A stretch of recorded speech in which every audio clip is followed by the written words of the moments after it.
पंढरीनाथ भगवान की जय, गोपाल कृष्ण भगवान की जय, नवनाथ महाराज की जय, अवधूत चिंतन श्री वासुदेव हरी।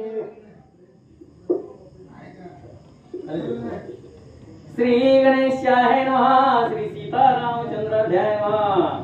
जय जय आदि कमलापती सर्वसाक्षी आदिमूर्ती पूर्ण ब्रह्मा सनातन ज्योती रुक्मिणी पते जगदात्मया।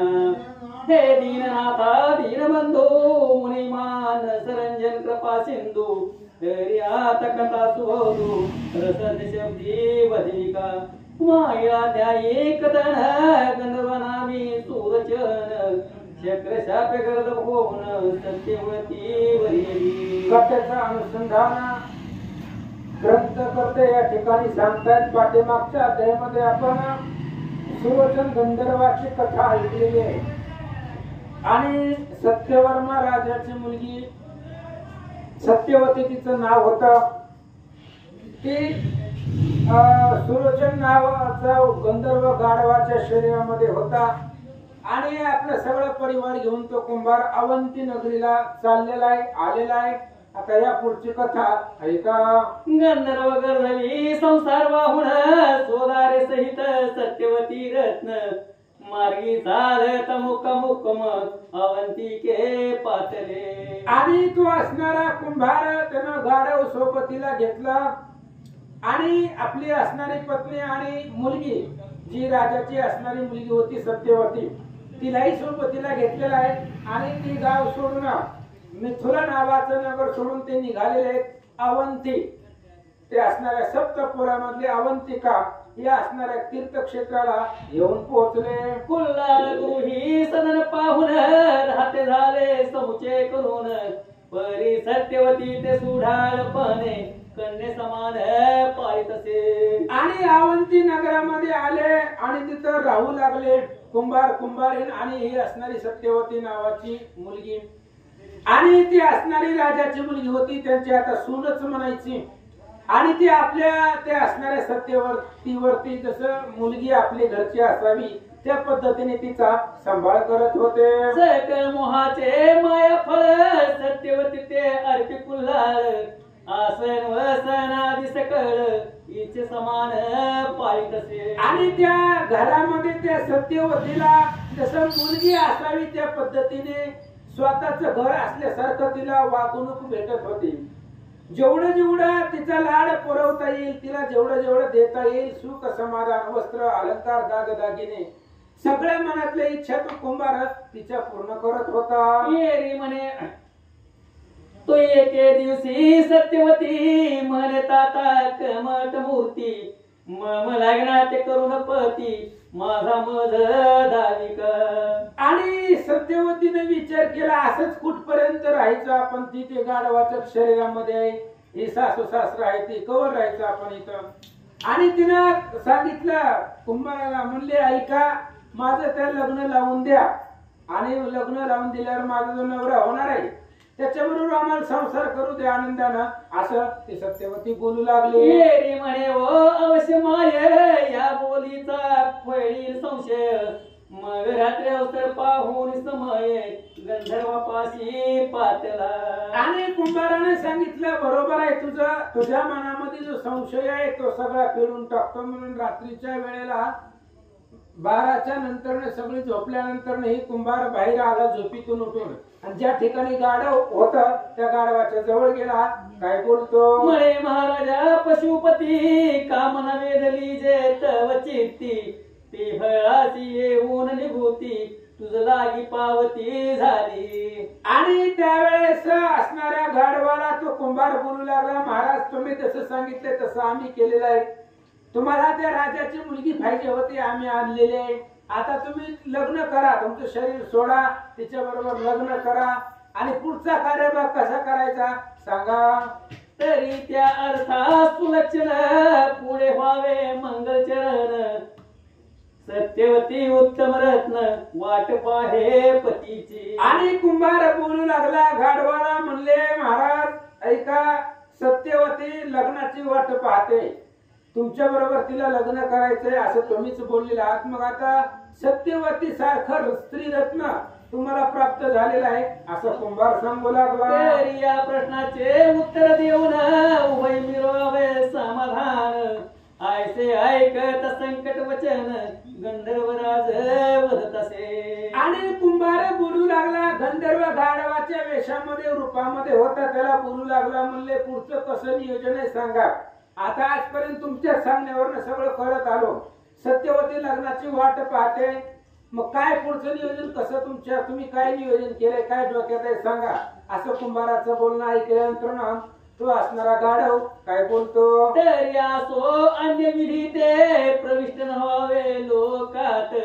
तरी येऊन असुरी लग्नात सत्यवती स्वीकारो. आणि त्या असणाऱ्या गाढवानं बोलायला सुरुवात केली. म्हणले लौकिकामध्ये जसं लग्न लागतं धर्म कार्यानं, तसं लग्न आपल्याला इथं करायचं नाही. आसुरी विवाह करायचा. आसुरी विवाह रात्री होत असतो आणि आपण तो असणारा विवाह करून टाकू.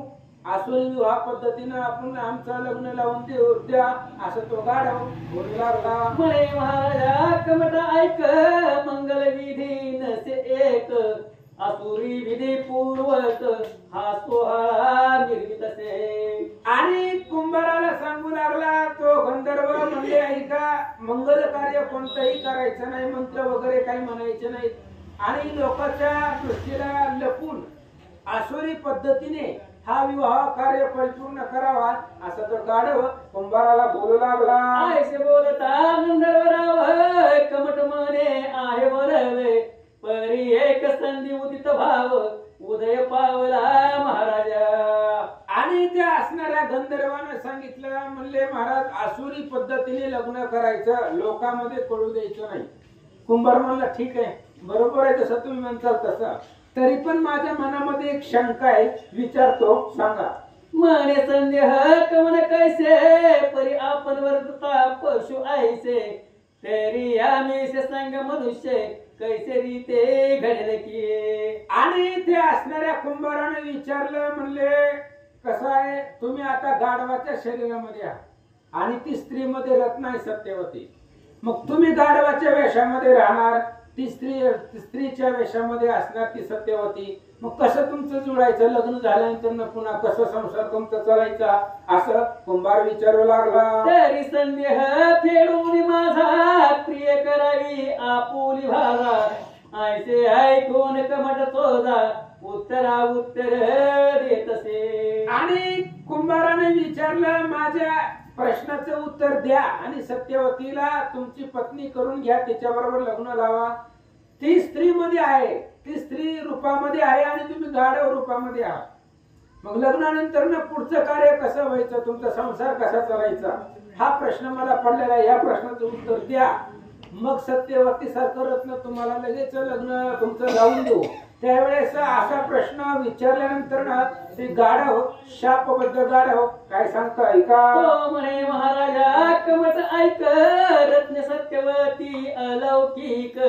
ऋतू समय सत्य दोंधिक श्रुत करावे अमते. आणि ते असणाऱ्या कुंभाराने सांगितलं. म्हणले गाढव तो असणारा सांगू लागला. गंधर्व म्हणले कुंभारा ऐका, तुमच्या मनामध्ये प्रश्न आहे.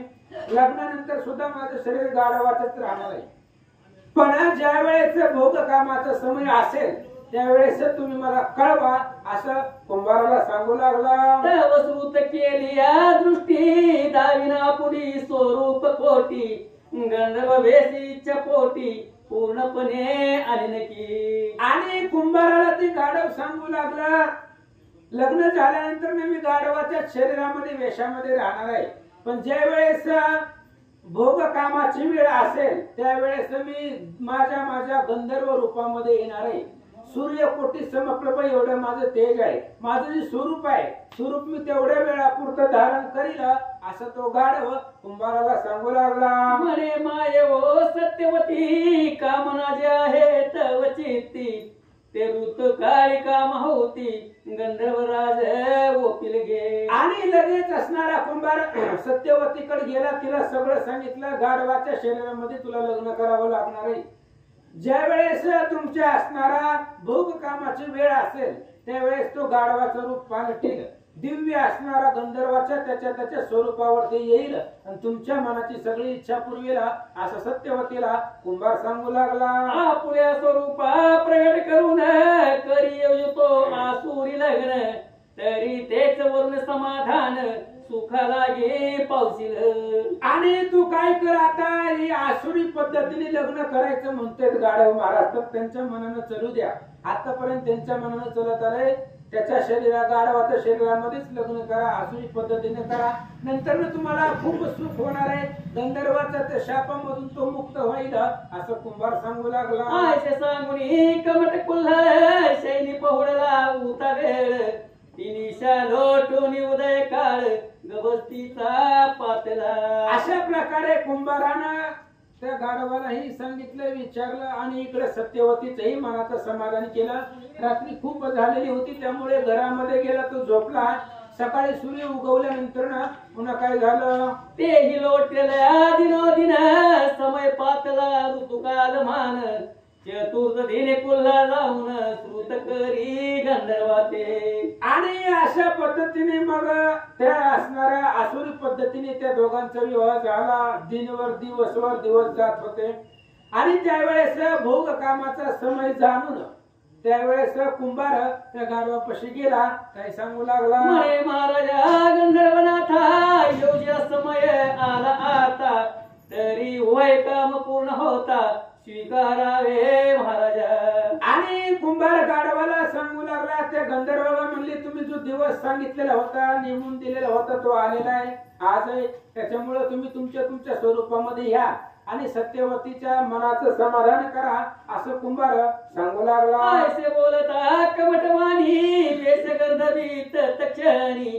सोडून स्वस्वरूप प्रकट करून महिला गे मिरवला. आणि असं सांगितल्याबरोबर लगेच ते असणाऱ्या गाढवाचं जे शरीर होतं, सुलोचन गंधर्वाचं ते शरीर त्यानं नष्ट केलं, संपलं तात्पुरतं, आणि दिव्य अशा प्रकारचा देह गंधर्वाचा अफाट अशा प्रकारचं स्वरूप त्याचं प्राप्त केलं. मिरवला परी जैसा गवस्ती वस्त्र भरणी कनक कांती, कमटे पाहून चित्त सरिती आनंद तो हे. आणि तो असणारा एवढा शोभिवंत दिसू लागला, सुंदर दिसू लागला, तसा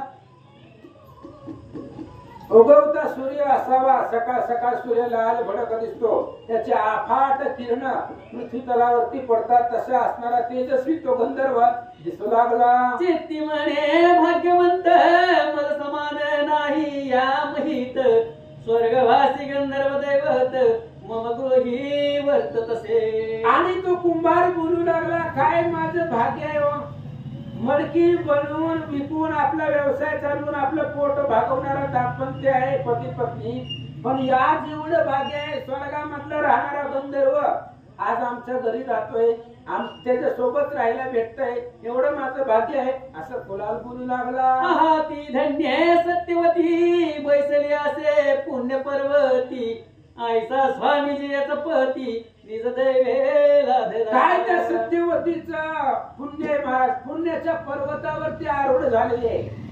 अहो पृथ्वी तलावरची ती असणारी सत्यवती स्त्री, पण नवरा स्वर्गातला गंधर्व भेटलेला आहे. गंधर्व जगातामध्ये सर्वात श्रेष्ठ, पुरुषामध्ये आणि स्त्रियामध्ये रंभा, उर्वशी, अप्सरा ह्या सुंदर असतात, आणि तो गंधर्व ह्या सत्यवतीला प्राप्त झालेला आहे, त्यामुळे तिच्या भाग्याचं वर्णन करायला येत नाही. कुंभार बोलू लागला, राहिला परी वर्णनासिमती नसे बोलवा अनुसंमती, स्वर्ग भळीच लागले हाती सत्यवती कारणे. आणि कुंभार बोलू लागला, काय एवढं ऐश्वर्य प्राप्त झालेलं आहे, स्वर्गातला असणारा गंधर्व आपल्या घरामध्ये राहतोय, म्हणजे स्वर्गच आपल्या हातामध्ये आला, कोणामुळे, या सत्यवतीमुळं असं कुंभार सांगू लागला. जैसा अमरा पियुषदान आतुरले मंथनी दैव करून, किदान भात न विधी घन कुबेर लातला पुण्याने. बघा उदाहरण दिली, जसं देव लोकांना समुद्र मंथनामधून अमृत मिळावं त्यांना जेवढा आनंद होतो, किंवा दैत्य कुळामध्ये कुबेराचा जन्म व्हावा, आणि तशा पद्धतीने हे असणाऱ्या माझ्यासारखे एखाद्या सामान्य घरामध्ये पामराकडं कुंभाराकडे ही गंधर्व रत्न प्राप्त झालेला आहे असं तो बोलू लागला. की शिव मौळीचे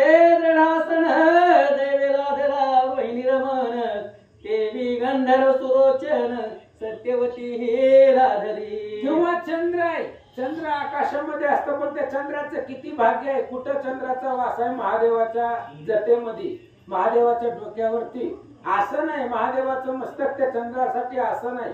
त्याचं ते भाग्य होतं. त्या पद्धतीने ह्या सत्यवतीचं खूप भाग्य आहे. माझंही भाग्य आहे. माझ्या घरामध्येही गंधर्व येऊन राहिला असं कुंभार बोलू लागला. की प्रत्यक्ष सूर्यनारायण पाठीवा हे श्याम कर्ण तळणे दैव करून सत्यवती लाधरी. किंवा प्रत्यक्ष सूर्य असावा आणि सूर्य श्याम कर्णावरती आरूढ व्हावा घोड्यावरती. तो जसा शोभिवंत दिसतो तशा पद्धतीने गंधर्व राज आहे.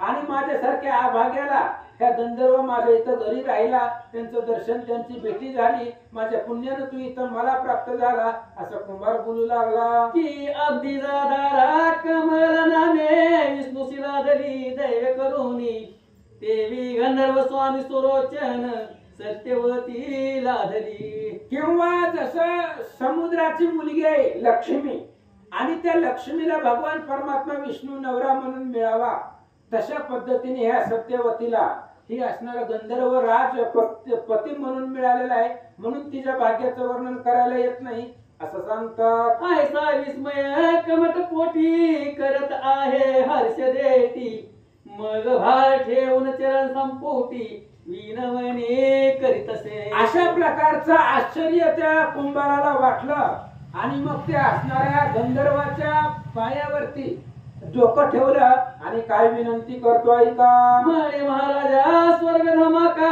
आहे मी अभूत आशय लोका नेनो नेत प्रताप अवंका कष्टवीरे पापिष्टे. आणि तो कुंभार गंधर्वाला बोलू लागला, महाराज तुम्हाला ओळखलं नाही मी. अहो तुम्ही स्वर्गाचे भूषण आहे आणि स्वर्गाचं भूषण असताना सुद्धा तुम्ही आमच्या घरी राहिले, गाढवासारखं काम केलं, गाढवाच्या शरीरामध्ये राहिलं. मी सुद्धा तुम्हाला ओळखलं नाही, मी पापी आहे, खूप तुम्हाला त्रास दिलेला आहे असं तो कुंभार बोलू लागला. पृष्ठी ते ग्रंथी कवाहुनी गर्दम भाविला आपुले म्हणी मोड मी अभूत खाणी आरोहण केले पापिष्टे. अहो महाराज मी खूप पापिष्ट आहे. तुम्हाला मी गाढव समजलं, गाढवाच्या शरीरामध्ये तुम्ही होता त्याच्यामुळे माझी बुद्धी मूढ झालेली होती, माझ्या लक्षामध्ये आलं नाही. गाढव समजून तुम्हाला खूप त्रास दिलेला आहे. माझ्या सगळ्या असणाऱ्या संसाराचं त्या गाडीचं मडक्याचं वज तुम्हाला दिलेलं आहे, तुम्हाला खूप त्रास माझ्यापासून झालेला आहे असं कुंभार बोलू लागला. सोनिया कोटी असून प्रतिका वाहिली पाटी नेनोन तू ते केले कष्टी मीही दुरात्मा पापिष्टे. अहो तुम्ही एवढं स्वर्गाचे भूषण आहे आणि तुम्हाला न ओळखल्यामुळे तुमच्या पाठीवरती माती वाहिली, मातीचे कटोळे तुमच्या पाठीवरती ठेवून वाहिलं गेलं. अशा पद्धतीने तुम्हाला खूप त्रास माझ्याकडून झालेला आहे. मी तुम्हाला लवकर ओळखू शकलो नाही. गाढव समजून तुम्हाला खूप जी काही कामं करावी लागतात ती कामं तुम्ही केलेली आहेत असं तो कुंभार सांगू लागला. कर्म हे अनिवार आरोहात पृष्ठीवर जय दुरात्मा मुष्टी प्रहार करीत होतो पापिष्ट. काय सांगायचं, मी खूप पाप झालंय महाराज माझ्याकडून. अहो तुम्ही स्वर्गांचे राजे, एकाच क्षणामध्ये संपूर्ण मिथिला नगरी तांब्याची काल बनवून दिलेली आहे. एवढी सत्ता तुमची आहे, अख्खा देशच्या देश तुम्ही सोन्याचा बनवून देताय काही मिनिटामध्ये. एवढं तुमचं ऐश्वर्य असताना, संपत्ती ताकद असताना मी मूर्ख आहे, पापिष्ट आहे.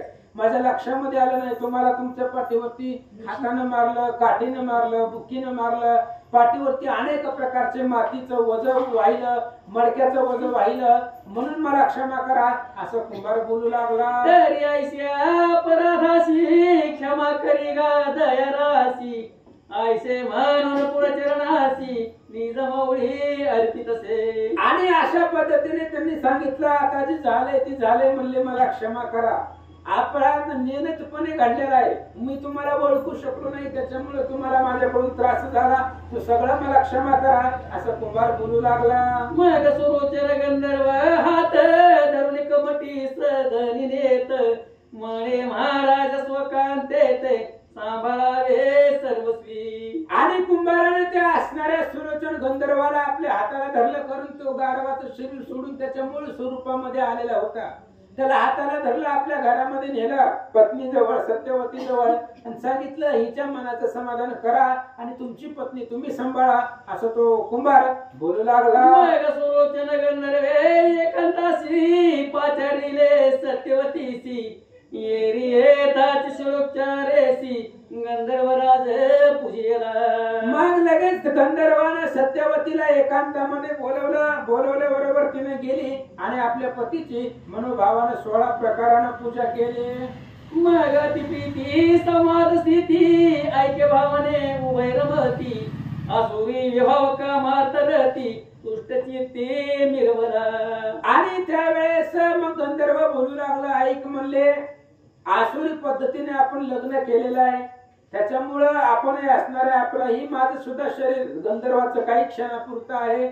तुझ्या मनाचं समाधान झालं की पुन्हा मला गाढवाच्या शरीरामध्ये जायचंय, असं पुढचं कथन तो गंधर्व सांगू लागला. परी त्याच रात्री गर्भ संभवला सत्यवती प्रारब्ध योग पुत्रवती स्थानी राहिला. आणि एकांतामध्ये दोघं असल्यामुळं त्या गंधर्वापासून सत्यवतीला गर्भ राहिला त्याच रात्री. आणि तो असणारा गर्भ पोटामध्ये वाढू लागला.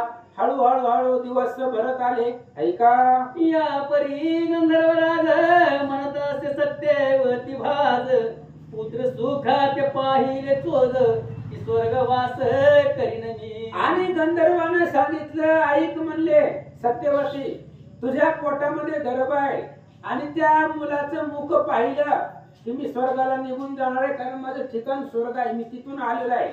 शापबद्ध असल्यामुळे मला हे जीवन जगावं लागतंय. तुझ्या आपल्या मुलाचं मुख मी बघितलं विक्रमाचं की मी पुन्हा मी स्वर्गाला जाईल, असं तो गंधर्व बोलू लागला. शक्र शापापासून कथा सत्यवती ते होय सांगता कथा सांगून म्हणे आता सुखे क्षेमात असावे. आणि मग त्या गंधर्वानं सत्यवतीला इंद्राने शाप दिल्यापासून, शाप कशामुळे दिला त्या दिवसापासूनची आतापर्यंतची सगळी कथा सत्यवतीला सांगितली.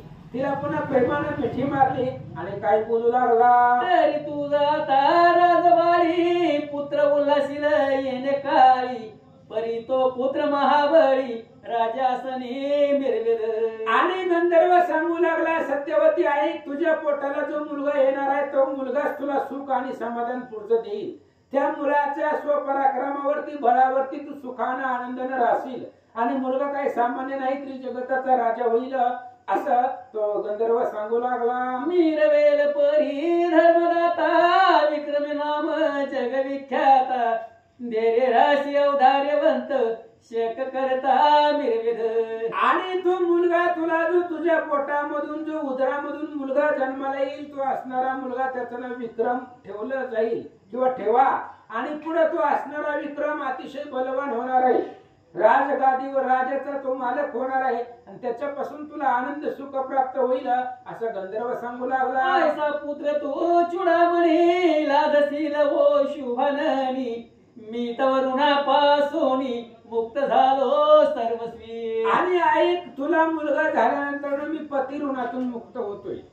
तुला सुपुत्र झाला की मी माझ्या ऋणामधून जे काही पत्नीचं ऋण आहे त्या पत्नीच्या ऋणामधून मी बाजूला होतो, माझं मी मुक्त होईल आणि तू तुझ्या असणाऱ्या होणाऱ्या मुलाला घेऊन पुन्हा आनंदाने राहा, मी पुन्हा स्वर्गाला निघून जाईल, असं गंधर्व सांगू लागला. आता उरले शाप मोचन पाहताच गे पुत्र वदन अमूल्य स्वर्ग सुख पावेन स्वस्थानासी जाऊनी. आणि तो असणारा सुलोचन गंधर्व सत्यवतीला सांगू लागला, म्हणले ऐक, थोडासा दिवस मला या शापामध्ये राहायचंय. मी माझ्या मुलाचं मुखचंद्र पाहिलं, त्याचं तोंड पाहिलं की मी गाढव शरीरामधून माझा असणारा दिव्य देह गंधर्वाचं मला प्राप्त होणार आहे, म्हणून मी स्वर्गाला निघून जाईल, असं सांगू लागला. यावरी पुढे तू गोरटी मम क्षती न करी आपुले पोटी विक्रम पुत्र पाळून शेवटी सकळ सुखा भोगिका. आणि गंधर्वाने सांगितलं, मी स्वर्गाला निघून गेल्यानंतर ना मी नाही जवळ याचं दुःख मनामध्ये वाटून घेऊ नको. तुझा असणारा विक्रम मुलगा त्या मुलाला सांभाळ, त्याचा प्रतिपाल कर आणि तो पुढा विख्यात झाल्यानंतर ना प्रख्यात झाल्यानंतर ना पुन्हा तू तुला अफाट सुख देईल असं गंधर्व सांगू लागला. ऐसे सांगून सुलोचन पुन्हा गर्दवेश धरून सेवेत सेविल्या पुलेठान अंगणात येऊन या. आणि अशा प्रकारे त्या गंधर्वानं सत्यवतीला सांगितलं. त्यांचा संवाद झाला. पुन्हा त्यांना गाढवाचं शरीर त्यांना प्राप्त धारण केलं आणि पुन्हा जिथं आपला कुंभाराचा गोटा होता जिथं ठेवलेलं होतं बांधलेलं होतं त्या जागेवरती तो येऊन गाढव शरीरामध्ये राहिला. या पुढे दिवसानुदिवस गर्भ लागला आहे वाढीस परी लोक पुसती कुल्हास सत्यवती कोणही. आणि हळू त्या असणाऱ्या सत्यवतीच्या पोटामध्ये गर्भ वाढू लागला. पण आसपासची लोक गल्लीतली शेजार पाजारची बोलू लागली. म्हणले तुम्हाला मुलगा नाहीये आणि असं तर आम्हाला माहिती नाही पण ही मुलगी कोण आहे आणि ही असणारी गर्भवती राहिलेली आहे. मग काय असणारे लोक त्या ठिकाणी बोलू लागले. त्यावेळेस कुंभार काय उत्तर देतो. म्हणे मम कुमारी मोय आणली आहे माहेरी गरोदर पण निवटल्यावरी पुन्हा जाईल स्वसदना. आणि त्या कुंभारानं युक्ती प्रयुक्तीने उत्तर दिलं ही माझी मुलगी आहे आणि सासर मधून मी इथं माहेरला आणलेली आहे बाळांपणाला. तिला लेकरू झालं की पुन्हा मी तिला तिच्या सासरी पाठवणार आहे असं कुंभार सांगू लागला. ऐसे जगता ते करुण भाषण तुष्ट मिळवेस कळाचे मन या परी ते 9 मास पूर्ण गर्भस्थानी विराजले. आणि अशा पद्धतीने लोकांनी बोलायला सुरुवात केली की त्याला सांगायचं बाबा ही माझी मुलगी आहे ती तिच्या सासरी असते बाळणपणासाठी मी इथं तिला आणलेलं आहे. लेकरू झाले की तिला मी तिच्या सासरी नवऱ्याकडे पाठवणार आहे असं लोकांचं तोंड गप करत होता तो कुंभार युक्ती प्रयुक्तीनं. हळूहळू इकडे सत्यवतीला 9 मास पूर्ण झाल्यानंतर ना पुन्हा तो सुलक्ष समयो सुलक्ष तिथी नक्षत्र कर्ण शुभ योग कांती चंद्रभर तारा नीती प्रसूत झाली सुलक्षणी. आणि मग ते असणारी सत्यवती चांगल्या मितीला चांगल्या नक्षत्राला योग्य मुहूर्तावरती योग्य शुभ दिनावरती ती सत्यवती ती असणारी प्रसूत झाली आणि एक दिव्य अशा प्रकारचा मुलगा त्या सत्यवतीला झाला. बाळ पाहता शुभाननी तेज पुंज लावण्य खाणी की सरळ तेज ओपून तरणी पाहून चारी अर्धिला. आणि मग ती बाळ पाहिलं. राजस सुकुमार असणारं गोमट स्वरूप त्या बाळाचं होतं. सूर्याचं तेज प्रखर असावा तेवढं तेज त्या असणाऱ्या लेकराचं दिसत होता असं सांगतात. पुढे होता संस्काराशी बारसे केले द्वादश दिवशी पाळणा घालून बाळकाशी विक्रम नाम ठेविले. आणि मग पुन्हा त्या ठिकाणी असणारं त्याचं नाव ठेवलं गेलं. आणि मग पुन्हा असणाऱ्या त्या लेकराला लेकरू लहानाचं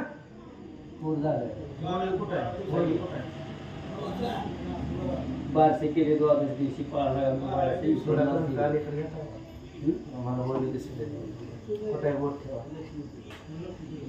होता पुढे संस्कार बारसे केले पुढे होता संस्कारासी बारसे केले द्वादश दिवसी पाळणा घालून बाळकासी विक्रम नाव ठेविले श्रीराम जय राम राम. अशा पद्धतीने त्या असणाऱ्या लेकराचं 12व्या दिवशी जन्मल्यापासून 12व्या दिवशी त्याचं नाव विक्रम ठेवलं. आल्या स्त्रिया अनेक प्रकारच्या पाळण्यामध्ये घातल्या आणि पाळणा हलवून त्याचं विक्रम असं नाव ठेवलं गेलं. नाव ठेविले सुदिनास तरी अर्क पर्वतला आस्त प्रदेश सुरोचन गर्भवेश सांडित झाला. आणि अशा प्रकारे मुलगा जन्माला सत्यवतीला 12 दिवसाचा झाला. त्याचं बारसे केलं नाव ठेवलं आणि मग त्या असणाऱ्या गंधर्वानं आपल्या मुलाचा मुखचंद्र पाहिल्यानंतर ना हे जे काही गाढवाचं शरीर होतं ते त्याचं संपलं. इंद्राचा शाप परिपूर्ण झाला आणि आपापल्या गंधर्व स्वरूपामध्ये त्याने रूप धारण केलं. मग संचरुणी सदनाते सत्यवती ते मने कांते शीघ्राने पाहू दे बाळकाते पुत्र पुत्रमुख या काळी. मग लगेच तो आपापल्या असणाऱ्या स्वरूपावरती आरूढ झाला. सत्यवतीला बोलवलं, म्हणली आण मुलगा. त्या असणाऱ्या मुलाचा चेहरा, त्याचं स्वरूप मला बघू दे, असं गंधर्व बोलू लागला. पैसोनिया वस्त्रासनी सत्यवती देत बाळ आणूनी. आणखी सुरोचन गंधर्व घेऊनी पुत्रमुख पाहिले. आणि गंधर्वाने सांगितल्याबरोबर सत्यवतीने ती लेकरू आणलं. सुरोचना गंधर्वाने आपल्या मांडीवरती बसवलं त्या लेकराला आणि त्या लेकराचं स्वरूप निहाळून पाहू लागला. पुत्रमुख पाहता दृष्टी आटून गेल्या शाप कोटी.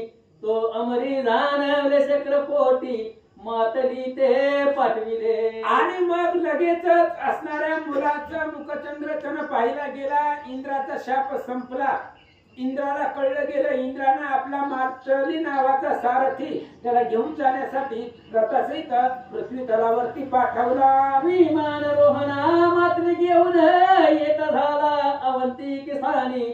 शीघ्र धार्यासन ठेवूनी सदना माझे संचरला. आणि तो मातली स्वर्गामधून विमान घेऊन आला. विमान त्या असणाऱ्या कुंभाराच्या झोपडीच्या पुढे विमान उभा केलं आणि आतमध्ये तो असणारा मातली गेला. गंधर्वाला काय बोलू लागला. तो सुरोचन गंधर्व बाळ घेऊन परम स्नेहाने घेत चुंबन.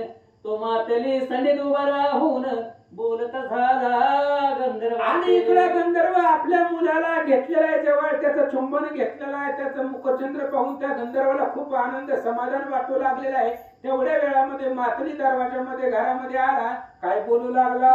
महाराजा सुरोचना मज पाठविले पाकशासने. तेरी आता रडवणी माना अमरस्थानी चलावे. आणि तो असणारा मातली गंधर्वाला बोलू लागला. म्हणले मला इंद्राने पाठवलेलं आहे. तुमचं जे काय पृथ्वी तलावरचं कार्य होतं ते परिपूर्ण झाले. शाप इंद्राचा होता तो संपलेला आहे. म्हणून तुम्हाला घेऊन जाण्यासाठी विमान घेऊन आलोय असं मातली सांगू लागला. आता सोडून पुत्र मोहाते चला वेगी देवनाथ.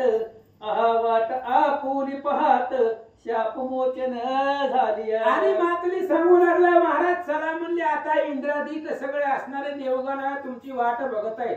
शाप मोचन झालेला आहे आणि म्हणून इंद्रासहित सगळी वाट पाहतात म्हणून तुम्हाला बोलवलं आहे. चला ऐसे बोलता मातली वचन सत्यवती ते बाळक ओपून.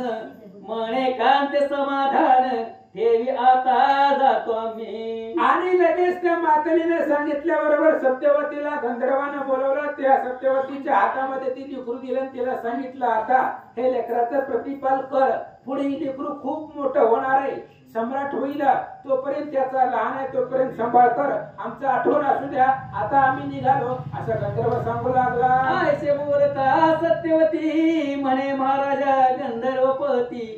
बाळ तानवले टाकून चिती कैसे जाता महाराजा. आणि लगेच गंधर्वानं जातो म्हटल्याबरोबर सत्यवतीनं बोलायला सुरुवात केली. महाराज लेकरू लहान आहे, 12 दिवसाचं लेकरू आहे आणि एवढ्या लहान लेकराला सोडून तुम्ही कुठं जाता. त्याला आता बापाची सावलीची गरज आहे आणि अशा वेळेला तुम्ही एवढीशा लेकराला सोडून कसं काय चालाव.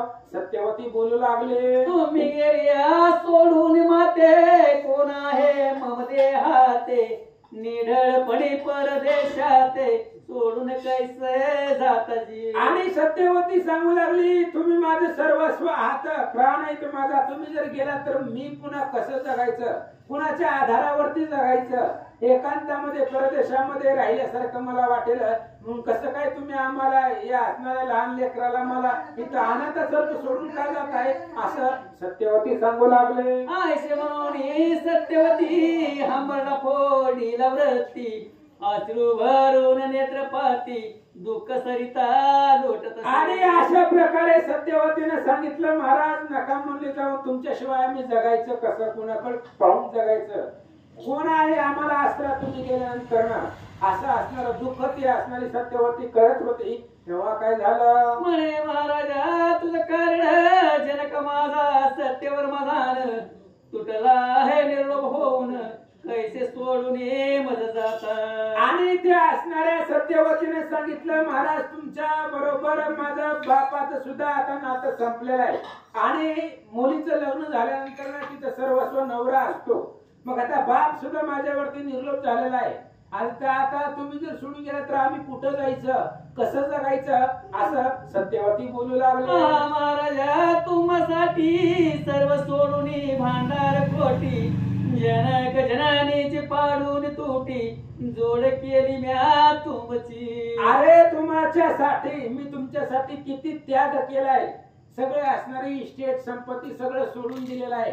एवढंच नाही तर आई वडिलांचं प्रेम सुद्धा तुम्हाला प्राप्त करण्यासाठी मी ती सुद्धा त्यांची मोहमाया तोडून इथपर्यंत आले असं सत्यवती बोलू लागले. तरी आता मला सोडून तुम्ही जाता निडळवाने माते करून दीनपण योग तुम्हा दिसेना. म्हणून आता तुम्ही मला सोडून जाता ही चांगलं नाही म्हणले, योग्य नाही. लेकरू आपलं लहान आहे, 12 दिवसाचं आहे, त्याला मला अनाथासारखं इथं सोडून तुम्ही कसं काय जाता हो असं गंधर्वाला ती स्त्री बोलू लागले. ऐसे बोलता सत्यवती हृदय धरी सुरोचनपती चुंबक घे होऊन अश्रू वाहती उसोनिया वदतसे. आणि अशा प्रकारे सत्यवती बोलल्यानंतर ना गंधर्वाला सुद्धा प्रेम उत्पन्न झाला.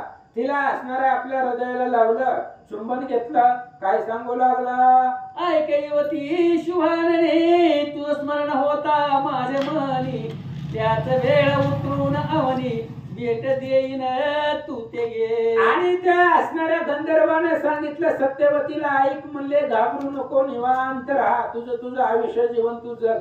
तुला जेव्हा जेव्हा माझी आठवण होईल, माझं स्मरण तू जेव्हा करशील तेव्हा मी स्वर्गातून पृथ्वी तलावरती तुझ्यापाशी प्रगट होईल असं गंधर्व सांगू लागला. ऐसे देवणी माझे उत्तर शांत विले युवती अंतर मगर होणी मनावर कमटास पुसोनी निघाला. आणि अशा प्रकारचं तिला भाष्य दिला, शब्द दिला, वचन दिला, तू राहा, आपल्या मुलाचा सांभाळ कर, जेव्हा जेव्हा तुला माझी आठवण होईल, स्मरण होईल, तेव्हा तेव्हा मी तुला भेटत जाईन असं सांगितल्यानंतर ना कुंभाराचा गेला निरोप घेतला आणि कुंभाराला विचारून विमानामध्ये बसला. सत्यवतीचा धरून तै हस्त कवट ओ पुणे मोहित मने तनयात मम सांप्रत सांभाळ करी महाराजा. आणि सत्यवतीचा हात त्या गंधर्वाने धरला, त्या कुंभाराच्या हातामध्ये दिला आणि कुंभाराला सांगितलं, महाराज तुम्हीच आता सर्वस्व आहात आमचे, आता आम्ही स्वर्गाला चाललोय, पण माझी पत्नी आणि लेकरू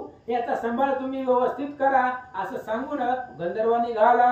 ऐसे वधोनी सुरोचन पाहता झाला शक्रस्थान एरीकडे बाळ तहाने वयवर्धन होतसे. आणि अशा पद्धतीने गंधर्वाने त्या असणाऱ्या आपल्या मुलाला आणि बायकोला कुंभाराच्या हातामध्ये स्वाधीन केला. विमानामध्ये बसला आणि इकडे अमरावतीला इंद्राच्या राजधानीला तो निघून गेला. इकडे त्या असणाऱ्या कुंभाराच्या घरी तो सत्यवतीचा मुलगा हळूहळू लहानाचं मोठं होऊ लागला, त्याचं वय वाढत चाललं. नंतर काय झालं, दिवसानुदिवस होता थोर सप्तवर्षी झाला कुमार मग मुलाशी खेळता झाला सतवर राजचिन्नी खेळत असे. आणि तो असणारा मुलगा विक्रम सत्यवतीचा आणि सुरोचन गंधर्वाचा हळूहळू लहानाचा मोठा झाला, 7 वर्षाचा झाला. आणि झाल्यानंतर त्याच्या अंगामध्ये राजचिन्ह होती, म्हणजे एखाद्या राजाचं लेकरू जसं खेळावं त्या पद्धतीने तो लेकरांमध्ये खेळत होता असं सांगतात. ऐसे खेळता मुलात 12 वर्षे लोटली त्यात ईरसे पडवून बाळ खेळात विद्ये लागी लागला. आणि अशा प्रकारे लहान मुलामध्ये 7 वर्षाचा ते लेकरू विक्रम खेळत असताना दिवस पाठीमागे दिवस गेले. 12 वर्षाचा तो विक्रम झाला आणि 12 वर्षाचा झाल्यानंतर पुन्हा विद्या शिकण्यासाठी त्यानं प्रारंभ केले. विद्या तरी सहज चिन्ही शास्त्राधार अश्वरोहिणी सहज सेवकाश्रय करोनी विद्या लागी अभ्यासे. आणि तो असणाऱ्या विद्यांचा अभ्यास करू लागला, शास्त्र पठण करू लागला, क्षत्रिय अभ्यास करू लागला, अश्वावरती आरोहण कसं व्हायचं हे सगळं असणारा शस्त्र अस्त्राचा अभ्यास तो असणारा विक्रम करू लागला. सहज मग तो विद्याकारणी ओळखी पडली राज अंगणी राजमंडळी सर्व प्राणी विक्रमाते ओळखिती. आणि मग हळूहळू त्याच अवंती नगरामध्ये तो विक्रम मोठा होऊ लागला, सगळ्यांच्या ओळखी होऊ लागल्या. आणि राजा जो अवंतीचा होता त्या राजघराण्यामध्ये सुद्धा त्याची ओळख वाढू लागली असं सांगतात. पुढे 16 वर्षावर ते इष्ट तो भेटविला विक्रमराया ते पायी चाकरी अर्पून याते ग्रामरक्षिणी ठेविले. आणि पुन्हा 16 वर्षाचा तो असणारा विक्रम झाला. त्याच गावातल्या राजानं आपल्या असणाऱ्या त्याला आपल्या नगरीमध्ये रक्षक म्हणून एक गाव त्या स्वाधीन केला आणि ते असणारा गाव सांभाळण्यासाठी त्याला दिलं असं सांगतात. ग्रामरक्षण दरवाजावरती पहारा गाज उनी राहती तो व्यवसायी बाजार रक्षिती तेथे येऊन राहिले. आणि त्याला काम दिलेलं होतं ते असणाऱ्या विक्रमाला की दरवाजामध्ये थांबायचं रात्री अपरात्री गावाचा जो मुख्य दरवाजा आहे तिथं थांबायचं. पुन्हा काही असणारे व्यावसायिक बाहेरून आपापल्या व्यवसायासाठी त्या ठिकाणी येत होते. आले अनेक व्यावसायिक. काय झालं तया माझी वर्तरीनाथ वरचेर सावजी भाषा जाणत कोल्हे भुंकताची अकस्मात भाषा सांगे तयाची. आणि दरवाजामध्ये विक्रम असताना काही असणारे व्यावसायिक बाहेरून येत होते गावामध्ये जात होते आणि त्या व्यावसायिक लोकांमध्ये भरतरीनाथ होते आणि त्या भरतरीचा जन्मच वनामध्ये झालेला होता. लहानपणापासून तो भरतरी वनामध्ये राहिलेला होता. त्यामुळे वनातल्या प्रत्येक पशु पक्ष्याची भाषा म्हणजे वनामध्ये जे जे श्वापदे असतील हरिण असेल कोल्हा असेल सिंह असेल प्रत्येकाची भाषा त्या भरतरीनाथांना येत होती. म्हणून कोल्हे जर भुंकले तर त्या भुंकण्याचा काय अर्थ आहे ही भरतरींना माहिती होता. पुढे ऐका. म्हणे उत्तर दिशे होणे दानव निर्बळपणे होऊन मानव दक्षिण दिशेचा धरून गौरव जात आहे पांतिक तो. आणि त्या असणाऱ्या दरवाजामध्ये जिथे विक्रम रक्षण करत होता त्या व्यावसायिक मध्ये भरतरी होता आणि कोल्हे भुंकले रात्रीच्या वेळेला. त्यावेळेस भरतरीने सांगितलं उत्तर दिशेकडून काही राक्षस मानवाच्या रूपाने येत आहे आणि ते दक्षिणेचा राज्य घेण्यासाठी निघालेले आहेत असा त्याचा अर्थ भरतरींनी सांगितला. तरी त्याच्या सामोरे जाऊन वदील कोणी तया कारण वदिल्या ग्रामदोरा पूर्ण रुधिर टिळा रेखावा. आणि त्यावेळेस भरतरींनी सांगू लागले पुढे हे असणारे दानव राक्षस आहेत मानवाच्या वेशामध्ये येत आहेत आता येतील आणि त्यांना मारल्यानंतर त्याला जो मारणार आहे किंवा जर कोणी त्याला मारलं आणि रक्ताचा टिळा जर आपण दरवाजामध्ये लावला तर त्याचा पुढे विजय होईल असं भरतरीनाथ सांगतात. तरी त्याच्या समोरे जाऊन वडील कोणी तया कारण वदिल्या ग्रामद्वारा पूर्ण टिळा रेखावा. आणि दुसरे आपुले भाला तेच क्षणी रेखी जटिळा तो अवंतिका उत्तम स्थळा नृपत्वा ते बावेला. आणि भरतरी सांगू लागले ऐका म्हणले त्या राक्षसांना मारल्यानंतर ना त्यांच्या रक्ताचा टिळा एक मुख्य दरवाजाला लावायचा आणि दुसरा आपल्या कपाळाला लावायचा. असं जर त्याने केलं तर तो ह्या आवंत नगरीचा राजा होईल असं भरतरीनाथ बोलतात. ऐशी ऐकता वर्तारी वाणी विक्रम जात असे शस्त्र घेऊन येत पर्यंत कतरंजनी पूर्व अध्यायी. आणि मग ह्या भरतरींनी सांगितल्यानंतर ना भरतरीच्या ऐकण्यावरनं विक्रम हा शस्त्रविद्येमध्ये पारंगत झालेला होता. त्यानं हातामध्ये शस्त्र घेतलं आणि त्या दानवांना मारायला निघाला. इथपर्यंतची कथा पाठीमागच्या अध्यायापर्यंत आलेली होती. आता पुढं. तरी श्रोते बुद्धिवान पाहती शिवा लोकन चित्रमा गंधर्व शापोन राक्षस देही मिरवला. आणि पुन्हा त्या असणाऱ्या कथेचं अनुसंधान ऐका. ती राक्षस कोण होती तर चित्रमा नावाचा गंधर्व होता. त्यालाही शाप झालेला होता आणि शापामुळे त्याला राक्षसाचा देह मिळालेला होता असं सांगतात. मिळवला परी शाप मोचन बोलाला वरदे शाप सगन तो ती घडी नीट होऊन रांगत फिरत ये वेळा. तयाच्या वीर्य करुणा निर्माण होईल विक्रम नंदना. तरी श्रोते बुद्धिवान पाहती सिंहावलोकन चित्रमा गंधर्व शापोन राक्षस देही मिरवला. श्री गणेशाला वंदन करून सरस्वतीला वंदन करून सौरभ बालकाला वंदन करून तर त्याचं अनुसंधान असं आहे. आपण पाठीमागच्या अध्यायामध्ये ऐकलं परवा दिवशी की हा चित्रमा गंधर्व कोण, चित्रमा नावाचा गंधर्व कोण होता.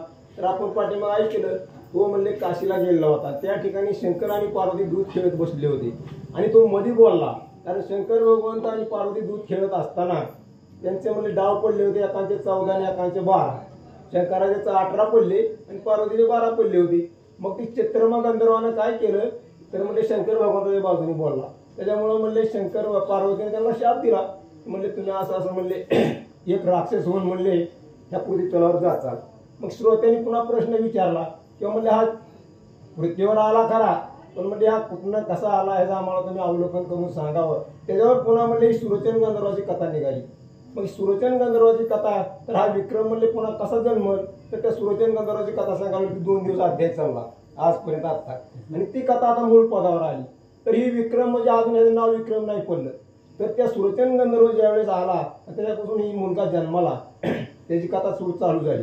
आणि ही कथा चालू असताना आता काय झालं तर तो ही गंधर्व सुरोचन गेला स्वर्गाला, पण ही त्रिविक्रम जे आहे त्याला अजून नाव पडायचे. त्या नगरीचा राजा विक्रम आहे आणि त्या राजाच्या दरबारामध्ये हा मुलगा काय करायचा तर आपण खेळत खेळत जायचा, त्या सैन्यात मिसळायचा, घोडेस्वार व्हायचा. ही कथा त्यानं सगळी शिकली. मग त्या राजाने काय केलं तर ह्याला विशीवर पाहण्यासाठी ठेवलं. मग ही कथा कोणी सांगितली होती, भर्तरीनाथ व्यापाऱ्याला सांगत होती. मग भर्तरीनाथाने व्यापाऱ्याला कथा सांगितल्यावर किंवा म्हणले उत्तर दिशेकडून राक्षस दक्षिण दिशेला जाणार आहे, आणि ती सगळी कथा भर्तरीने व्यापाऱ्याला सांगितली. आणि त्रिविक्रम विशीवर पहारा देत असताना त्याने ऐकली. आणि तो विक्रम आता काय बाबा, जर तो म्हणले राक्षस येईल आणि त्याला मारले आणि त्या राक्षसाचा जर टिळा इशीला लावेल तर तो या नगरीचा राजा होईल. तिथपर्यंत कथा आली. मग त्या विक्रमानं काय केलं तर आता तो राक्षस येईल, त्याला विक्रम मारेल आणि उद्याच्याला म्हणले त्या नगरीचा राजा होईल. इथपर्यंत कथा आली. श्रोत्यांनी प्रश्न विचारला होता की सुरोचन गंधर्व कोण, हे राक्षस कोण. तर ती श्रोत्याचा म्हणले प्रश्न बरोबर आहे म्हणून ती कथा इथपर्यंत आलेली आहे. मिरवला परिशाप मोचना, बोलला वरदे शाप सगणा, तो ती घडी निवटून रांगत फिरत ये वेळा. मग त्या म्हणले त्या ग्रंथकर्त्यांनी काय सांगितलं तर शंकर पार्वतीच्या म्हणले त्यावेळेस जे म्हणले त्याला जे शाप मिळाला होता तर त्या अजूनही म्हणले रांगत फिरत म्हणले तिथवर आला. म्हणले जी काय त्या ह्याला गंधर्वाला जे मिळाला होता शाप, त्या ह्याला त्या चित्रमा गंधर्वाला शाप मिळाला होता, त्याने माफी मागितली, त्या पार्वतीने शाप दिला. इथपर्यंत कथा बघा आला. आणि कसं ते रांगत जाऊन त्याने शंकर भगवंताचं पार्वतीचं दर्शन घेतलं आणि शाप मोचन केलं असं या ठिकाणी सांगत आहे. मिरवला परिशाप मोचना, बोलला वरदे शाप सगणा, तो ती घडी तेरी शाप वचनी शाप मोचना, शिव वरदे शाप सगणा, बोलिला असे त्रिनयन की शापे गंधर्व सुरोचन राहिला की. आणि मग म्हणजे त्या चित्रमा गंधर्वाच्या ह्या कथेमुळे सगळी ह्या सुरोचन गंधर्वाची म्हणजे कथा सांगावी लागली. तो सुरोचन गंधर्व शाप मुक्त झाला, हा म्हणजे चित्रमा शाप मुक्त झाला. अशी जी कथा आहे ही ग्रंथकर्त्याला श्रोत्यांनी विचारली होती. श्रोते म्हणजे हुशार असतात. म्हणले हा राक्षस कोण, हा विक्रम कोण, ह्यांच्या शंकर निरसन ग्रंथकर्त्याला करावं लागलं. म्हणून दोन्ही गंधर्वाची कथा आतापर्यंत सांगितली असे या ठिकाणी सांगत आहे. तयाच्या वीर्य करून निर्माण होईल विक्रमानंदना, त्याचे हस्ते पावली मरण राक्षस शरीरा सांडसी तू. आणि मग शंकर पार्वतीने पुन्हा त्याला वरद दिला. वरद त्या म्हणजे काय आशीर्वाद दिला की तू जी म्हणले आता इतकं म्हणले त्याला सांगितलं तर तुझ्या म्हणले ह्याच्यापासून म्हणले त्या नगरीचा म्हणले विक्रम म्हणले राजा होईल. तुझ्या ह्याच्यापासून म्हणले तो इथे विक्रम निर्माण होईल आणि त्या नगरीचा राजा होईल असा पुन्हा म्हणले त्याला आशीर्वाद शंकर आणि पार्वतीने दिले. ऐसा उशाप शिव वरदेसी होता चित्रमा गंधर्वासी, तो समय भरतरी वाघ उत्तरासी येऊनिया जगटला. आणि मग म्हणले शंकर भगवंतांनी पार्वतीने शाप दिला. त्यात म्हणले त्या शापाचं मोचन झालं. पुन्हा शाप दिला ही त्या नगरीचा जो राजा होणार आहे तुमच्यापासून निर्माण होईल. ही कथा कोण सांगत होतं तर ही कोल्याची भाषा जी होती त्या व्यापाऱ्याला भरतरी सांगत होता असं या ठिकाणी सांगत आहेत. आसो ही मागील कथा विक्रम भरतरीचे शब्द ऐकता, शस्त्र सज्जोनी असा मोर पंथा चित्रमा गंधर्वा होतसे. मग त्या राजवाड्यावरच्या म्हणले त्या नगरामध्ये ईश्वर पाहायला बसला होता. हा मुलगा जो होता तो ईश्वर पाहायला बसला होता आणि व्यापारी बाहेर ईशा बाहेर मुकाम राहिले होते. आणि भरतरीनाथ कोल्याची भाषा व्यापाऱ्याला सांगत होता. उत्तर दिशेकडून राक्षस येणार आहे, दक्षिणेकडे जाणार आहे आणि त्याला जर मारलं कोणी तर तो म्हणले त्याला मारून त्याच्या रक्तात टिळा जर कोणी विषयाला लावित असेल तर तो ह्या नगरीचा राजा होईल. हे सगळं म्हणले भाषण भरतरीचं त्या म्हणले त्या ईशीवर बसून त्या पहारेकऱ्याने ऐकलं आणि पुढे काय घडलेलं आहे. तव चित्रमा गंधर्व राक्षसा परी करुणी भाव मानव रूप धरुणी स्वभाव येत आहे पांथिक तो. आणि त्या पार्वतीने शाप दिला होता की म्हणजे तू पृथ्वीवर जाऊन तर म्हणजे राक्षस होती आणि उत्तर दिशेकडून दक्षिणेकडे जातील तुला तिथं मारील ती आणि तिथनं तुला म्हणले पुन्हा उशाप मिळेल. मग आता चित्रमा गंधर्व राक्षसा रूपामध्ये आला आणि उत्तर दिशेकडून ज्यावेळी दक्षिणेकडे चालला त्यावेळेस ह्याने काय केलेलं आहे. येत आहे परंतु चार अमूल्य रत्न तेज अपार मुष्टी घेऊन राक्षस थोर मानव वेश गमत असे. आणि त्यांनी सांगितलं की म्हणजे त्या गंधर्वाला शाप मिळाला खरा पण त्याला शंकर पार्वतीने सांगितलं होतं की म्हणजे तू उत्तर दिशेकडून दक्षिणेला जातील आणि तुझ्या हातामध्ये 4 अमूल्य रत्न असतील